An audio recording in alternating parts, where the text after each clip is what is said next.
This trilogy turned the lights back on for Star Wars.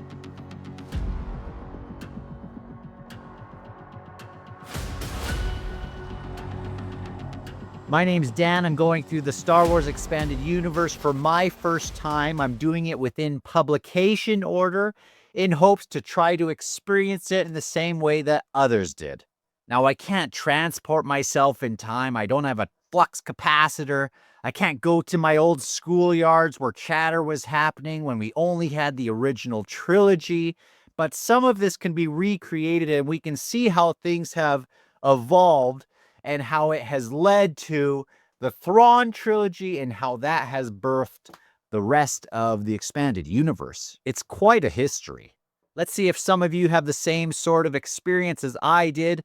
I grew up in the 90s, so I actually didn't see the originals when they came out to theater, but I had this special edition up here. That's the one I grew up on. And then in 1997, they did some re-releases, and that was exciting to see what they would do. And some of the stuff we don't really love, but that's what we had. That's what I had for Star Wars. And I wasn't reading the rest of the expanded universe. At the time, we were in the Bantam era, which these two shelves above me, this little space here is the Thrawn space, and all of this was the Bantam era of books. And so before we had only the movies, but we had some novelizations. This first novelization, we had Empire Strikes Back and Return of the Jedi, which they are cool on their own, but they felt more like supplementary materials just if you want to experience it in a written form. We had Splinter of the Mind's Eye, which came out before the Thrawn Trilogy, as well as this came out before The Empire Strikes Back. Just in case the first movie didn't blow up the same way that they would hope, they could go to a sound studio and they could make a cheap sequel to the first movie. And so this is a sequel that never turned into film, but is kind of interesting and very bizarre. Before Luke and Leia were siblings, they were kind of a romantic thing, and you get that here. We also had some supplementary materials on Han Solo and Lando Calrissian, 3 little novellas crammed into each of these books here. But there were some things that the authors were not supposed to touch, so they really felt like side projects to a greater story, which was the original trilogy. Now, at the same time, we had some comics happening. We had the Marvel comic line. It was about 106 or 107 issues of Luke Skywalker and Han and Leia. And in this, we don't ever have really the Emperor for a lot of years. They can barely touch on things like Darth Vader and the Empire. Basically, Han Solo is riding dragons, and they're getting into these pulpy sorts of situations. In the UK, we also had some newspaper clippings happening. You can see some of the things here.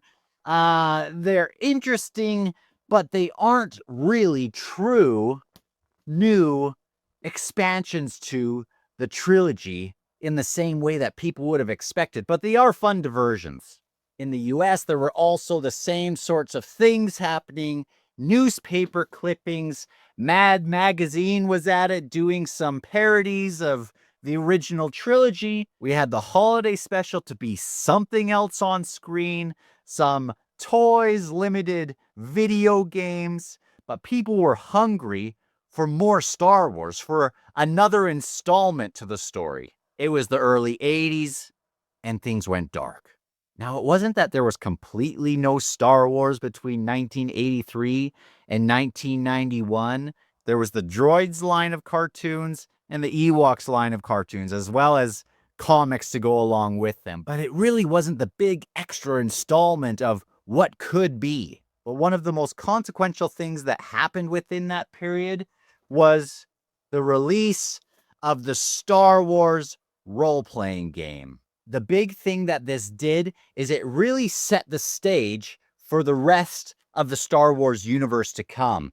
You could see plans such as this one for ships and their squadrons. We had alien races laid out. We had planets and all these different systems put in place. And it was like this sandbox was being built. And Star Wars fans were playing within it and making their own stories.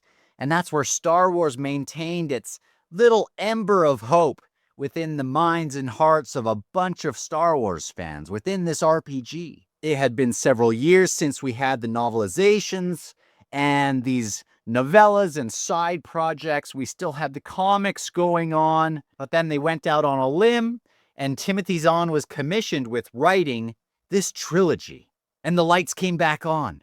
And what this trilogy did is it was the first successful dive into that sandbox that had been created. For a lot of people, it didn't feel like supplementary materials, but a new sequel of what happens in the power vacuum once the Death Star's destroyed, once the Emperor's gone, Darth Vader's gone. What happens after that? I grew up knowing about a lot of these books, but until very recently, I had never picked them up. And I had felt disenfranchised about Star Wars for a lot of years. Like a lot of people out there, I hadn't read these stories. I played things like TIE Fighter and Dark Forces. And when episode 1 was about to come out, we were just eating up every little bit of news about episode 1. I had a Time magazine about lightsabers and the CGI and stuff. And we all went to it, and I went opening day with my friends.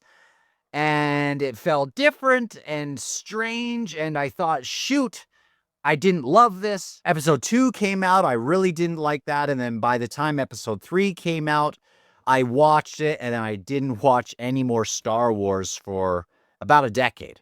Like a lot of you, when Disney got the rights, I dared to dream again that maybe they could do better than the prequels. What a fool I was, and I had resigned myself after that to the original trilogy once more. My little ember of hope that had gone through The Force Awakens and through The Last Jedi was gone just minutes into The Rise of Skywalker, and I never finished that, and I was really done with Star Wars. Until I talked to some people and they said, no, don't be done with Star Wars. There is still more Star Wars for you. At the very least, go and read the Thrawn Trilogy and see how you feel. And since then, I've read through it twice. And as you can see, I now have a channel on it. I have all of these books here. I'm going through the expanded universe, and I've loved my time with it. That spark has been revitalized. Now, there are a million recaps and pitches for people to experience the Thrawn Trilogy. I think you should. There are also audiobook versions that I think are done great with Mark Thompson. And I'll just add to the voices out there that say, go read this trilogy. It made me love Star Wars again. It revitalized my hope in its future by seeing that other Star Wars stories can happen, and they can happen well.